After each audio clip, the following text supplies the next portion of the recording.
Olá, alunos! Continuando a nossa aula, nesta aula nós vamos falar sobre sinapse do sistema nervoso. Vocês já pararam para pensar como ocorre a transmissão das informações do sistema nervoso periférico para o sistema nervoso central?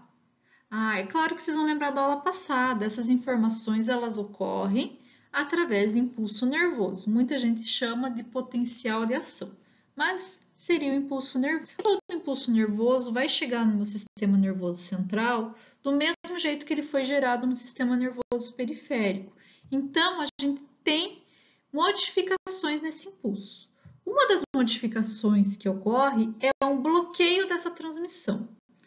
Eu gosto sempre de lembrar e de falar quando a gente está vestindo a roupa. Quando você está vestindo a roupa, você está sentindo, está tendo a sensação de vestindo a roupa.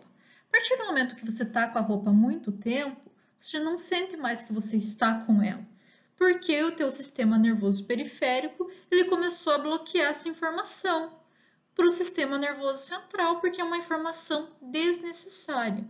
Então, ocorre aí bloqueio do impulso nervoso. Então, ocorre bloqueio da transmissão entre um neurônio e outro neurônio.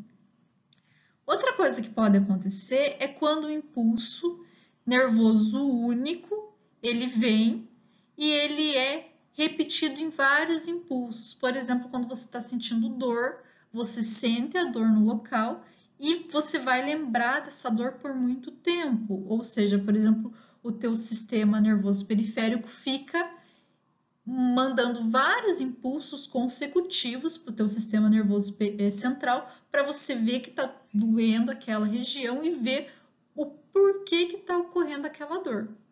Outra coisa que pode acontecer é quando vários neurônios mandam o mesmo sinal, estão mandando o mesmo sinal para o sistema nervoso central. Então, ele pega todos esses sinais e engloba em um sinal só, enviando assim um sinal daquela região, um sinal único, tá?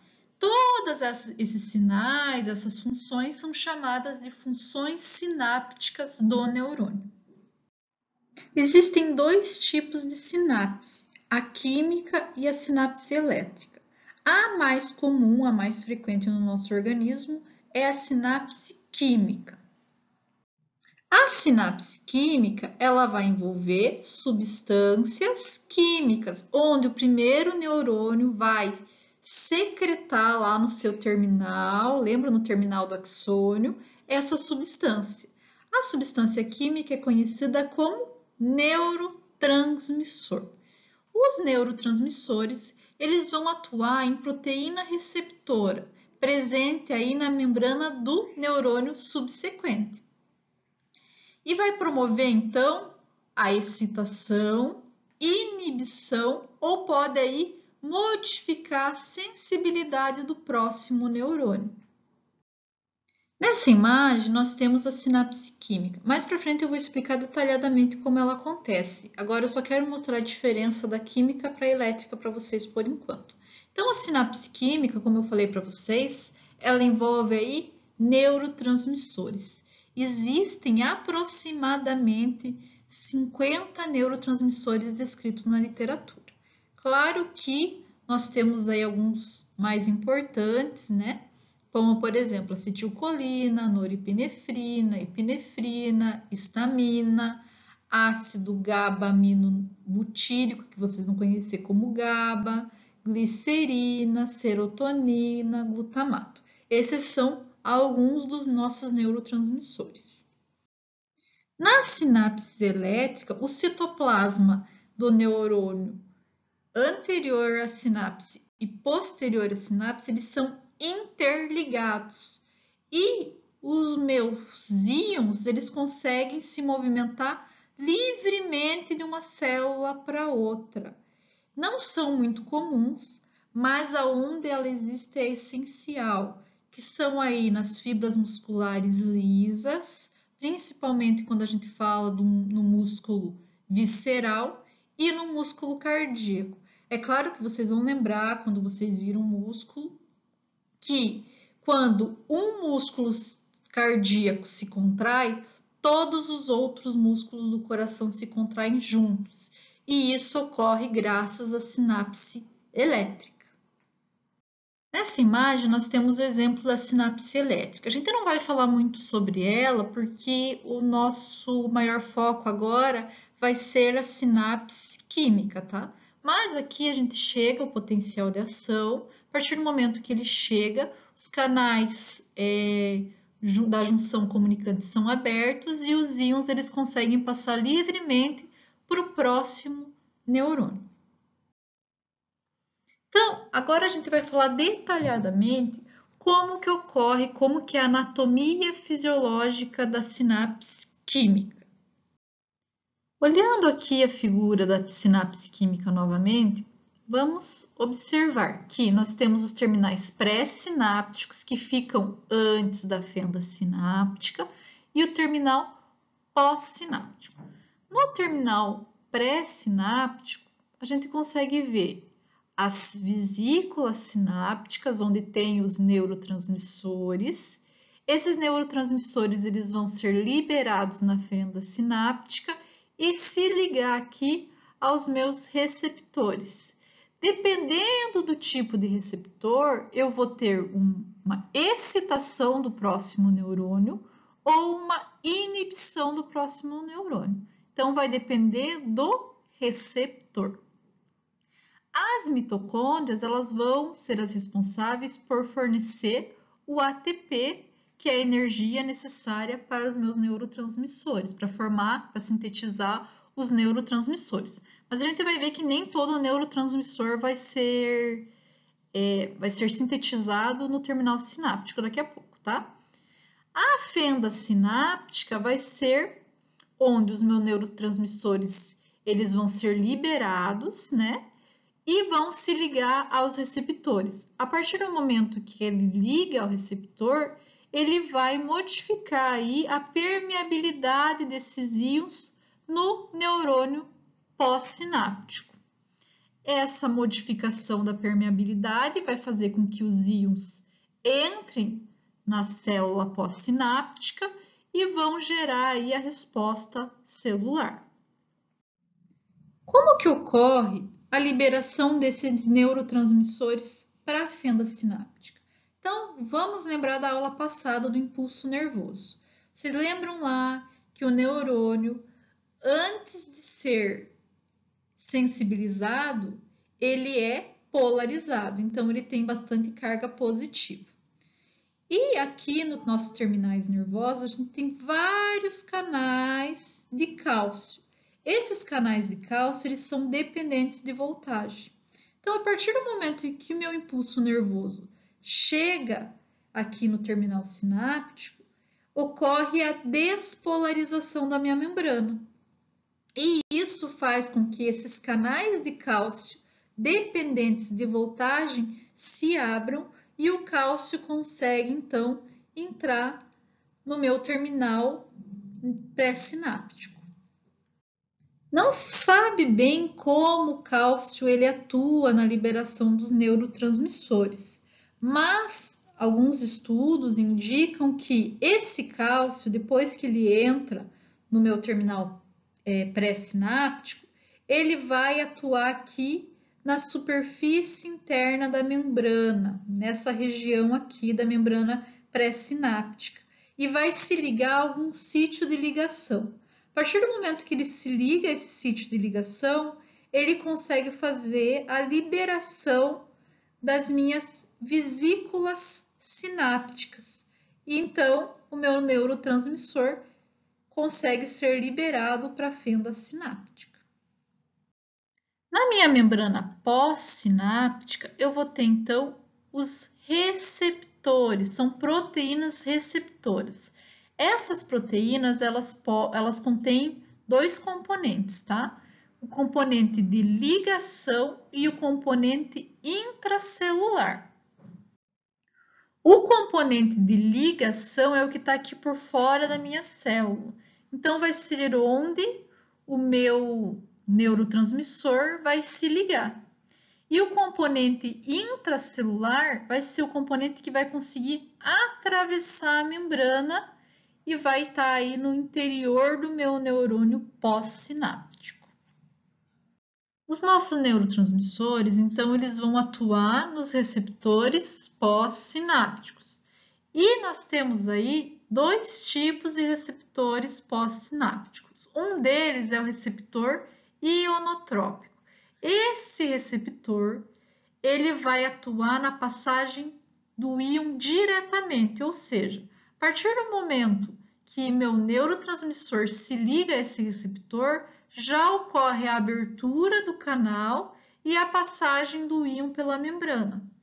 Já nos receptores metabotrópicos, esses receptores eles atuam como segundo mensageiro, ou seja, a partir do momento que meu neurotransmissor se liga a esse receptor, ele vai fazer com que ocorra uma reação dentro da célula e a partir dessa reação dentro do neurônio pós-sináptico é que vai ter a abertura do canal. A gente já vai ver um pouquinho sobre cada um deles, tá? Como eu falei, os receptores ionotrópicos eles vão atuar diretamente sobre o canal iônico. Então, antes da ligação do receptor com o neurotransmissor, esse canal vai estar fechado. A partir do momento que ocorre a ligação do neurotransmissor com o meu receptor, ocorre a abertura do canal e então meu íon consegue passar por esse canal. Esses receptores eles podem ter tanto caráter catiônico quanto caráter aniônico. Nos receptores catiônicos, dentro do canal, eu vou ter o revestimento aí de cargas negativas. Então, só vai conseguir entrar dentro do meu canal carga positiva, ou seja, íons positivos, que ele não vai repelir, né? Se a gente tivesse íons de carga negativa, ele seria repelido aqui pela carga negativa do canal. A partir do momento, então, que esse íon entra no canal, ele é positivo, ele vai fazer uma transmissão excitatória, ou seja, ele vai excitar o meu próximo neurônio. Esses íons, eles podem ser sódio, potássio, cálcio, que são íons de carga positiva. Aqui o exemplo que eu tenho para vocês é a acetilcolina. A acetilcolina é um neurotransmissor muito comum no neurônio motor. A partir do momento que ela se liga ao meu receptor, ela faz com que ocorra a abertura do canal de sódio e o sódio consegue entrar aí para dentro do meu neurônio e ele vai ter um caráter excitatório do meu neurônio motor. Já nos canais aniônicos, a gente vai ter abertura de canal para íon negativo. Mas como que funciona? Aqui nós não temos carga positiva dentro desse canal. Aqui a passagem vai ser pelo diâmetro do meu íon. O cloro, ele tem uma facilidade de passar nesses canais, principalmente porque ele é menor que o sódio. O sódio geralmente ele está hidratado, o potássio ele pode estar hidratado. E o cloro não está hidratado, não está ligado a nenhuma água. Então ele consegue entrar mais facilmente nesses tipos de canais. Ocorre então uma hiperpolarização do próximo neurônio. Então, ele vai ter um efeito, uma transmissão inibitória, ou seja, ele vai inibir o outro neurônio, porque ele vai entrar com carga negativa para dentro desse neurônio. O meu neurônio em repouso, ele vai ter uma carga no corpo do neurônio, gente, de menos 65. Quando ocorre a entrada de sódio, por exemplo, ocorre uma excitação desse neurônio. Então, vai ter uma carga um pouco mais positiva dentro. A partir do momento que tem excitação, então vai ter o impulso nervoso. Quando entra cloro, ele vai ficar com uma carga mais negativa ainda. Ou quando sai o potássio, ele também vai ficar com uma carga negativa. E vai ocorrer a inibição do neurônio, então não vai ter o impulso nervoso. Quando a gente fala de receptores ionotrópicos, eles são receptores que têm uma ação rápida, ou seja, a partir do momento que o meu neurotransmissor se liga a esses receptores, imediatamente ele abre o canal e imediatamente ele desliga do neurotransmissor e fecha o canal. Então, é uma ação super rápida dentro do neurônio. Já quando a gente fala de sistema de segundo mensageiro, o efeito é prolongado e é utilizado pelo nosso organismo no sistema de memória, tá? Um exemplo que eu trouxe aqui para vocês é a proteína G. Então, a proteína G, ela está livre no citosol e quando ela está nessa conformação GDP, que é guanina difosfato, ligada à subunidade alfa, beta e gama, ela está inativa, tá? A partir do momento que eu tenho um neurotransmissor que se liga a esse receptor, ele se liga aqui, é claro, na fenda sináptica, né? Se ligou ao neurotransmissor. Dentro da minha célula ocorre uma modificação conformacional desse receptor e a proteína G consegue se ligar a esse meu receptor. Logo que ele se liga a esse meu receptor, imediatamente ocorre a liberação da guanina difosfato. E no local dela a gente tem a guanina trifosfato, que é o GTP. Quando essa minha guanina trifosfato se liga, logo que ela se liga, ocorre a liberação da subunidade gama e beta. E a gente vai ter aí, então, um complexo entre o GTP, que é guanina trifosfato, e a subunidade alfa. Esse novo complexo GTP-alfa, então, ele vai ser ativo e ele vai aí desempenhar diversas funções dentro do meu citoplasma, dependendo, é claro, de cada característica do neurônio. Cada neurônio pode atuar de uma maneira diferente quando a gente tem esse complexo. Alguns neurônios vão fazer com que ocorra a abertura dos canais de potássio. Então, vão liberar potássio para o meio exterior aí do neurônio. Outros vão fazer, e esse canal vai ficar aberto por bastante tempo, vai ser um efeito bem prolongado, então vai ficar por muito tempo aberto esse canal, tá, pessoal? Outra coisa que pode acontecer é a ativação de enzimas, ativação, por exemplo, do monofosfato de adenosina cíclico ou também a ativação do monofosfato de guanina cíclico, tá? Então, isso aqui pode ocorrer, a ativação desses dois monofosfatos, e isso aqui pode melhorar, pode ativar aí a nossa maquinaria metabólica, ou seja, metabolismo de glicogênio, de gordura vai ser ativado. Então, isso aqui pode acontecer. Alguns medicamentos agem justamente para fazer isso. Por exemplo, a cafeína, né, que vai estimular o nosso sistema nervoso central, tá? Outra coisa que pode acontecer é a ativação de outras enzimas intracelulares. E isso também vai desempenhar e induzir várias funções na nossa célula. E também pode acontecer a ativação da transcrição genética, formando novas proteínas no neurônio, modificando o meu metabolismo. Também está envolvida aqui na memória a longo prazo, tá? De longa duração. E como que ocorre a inativação dessa minha novo complexo, né? Essa inativação vai acontecer por causa da hidrólise. Então, vai ocorrer uma hidrólise e o meu GTP vai voltar a ser GDP e daí vai ter a ligação aí de novo da subunidade beta e da subunidade gama, tá? Então, esse sistema de segundo mensageiro é muito importante para nosso sistema nervoso, principalmente quando a gente fala de memória. Agora que vocês já entenderam como funcionam os receptores, a gente vai falar dos transmissores sinápticos. Os transmissores sinápticos, eles são divididos em duas categorias. Os neurotransmissores de moléculas pequenas, que vão ser os que têm ação rápida, tá? Então, são respostas agudas, geralmente envolvidas lá com os canais ionotrópicos, e vão ser aí neurônios envolvidos em sinais sensoriais, sinais motores, tá?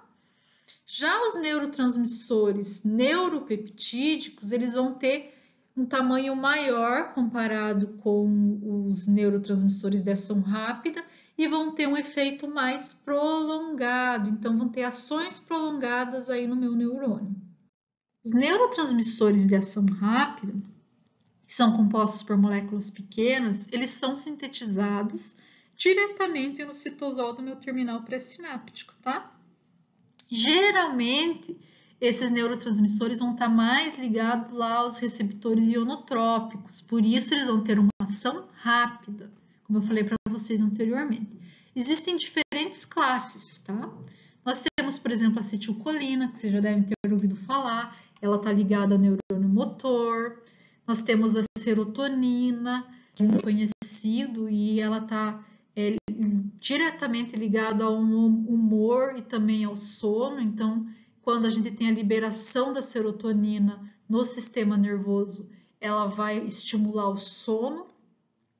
E também, né, além de outros aqui, eu queria citar bastante para vocês o óxido nítrico, porque o óxido nítrico ele não é armazenado em vesículas e é sintetizado instantaneamente, ou seja, a partir do momento que eu tenho um estímulo desse neurônio, ele sintetiza o óxido nítrico e ele se difunde, né? Como ele não é armazenado em vesícula, ele é sintetizado e já vai sendo retirado do meu neurônio pré-sináptico e liberado aí na minha fenda sináptica.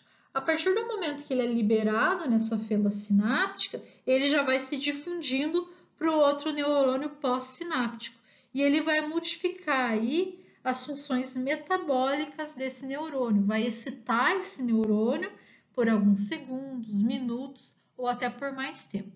Então, a gente tem diversos tipos de neurotransmissores. Cada região do meu sistema nervoso vai ter um tipo de neurotransmissor diferente. Isso que eu gostaria que vocês lembrassem, tá? E dependendo do neurotransmissor, vai depender se ele vai estimular ou inibir o meu neurônio posterior, né? O neurônio que fica pós-sináptico. Já os neurotransmissores neuropeptídicos, na sua maioria, eles vão ser... Então, como eu falei para vocês, esses neurotransmissores, eles vão ter aí uma ação lenta, esses neurotransmissores peptídicos.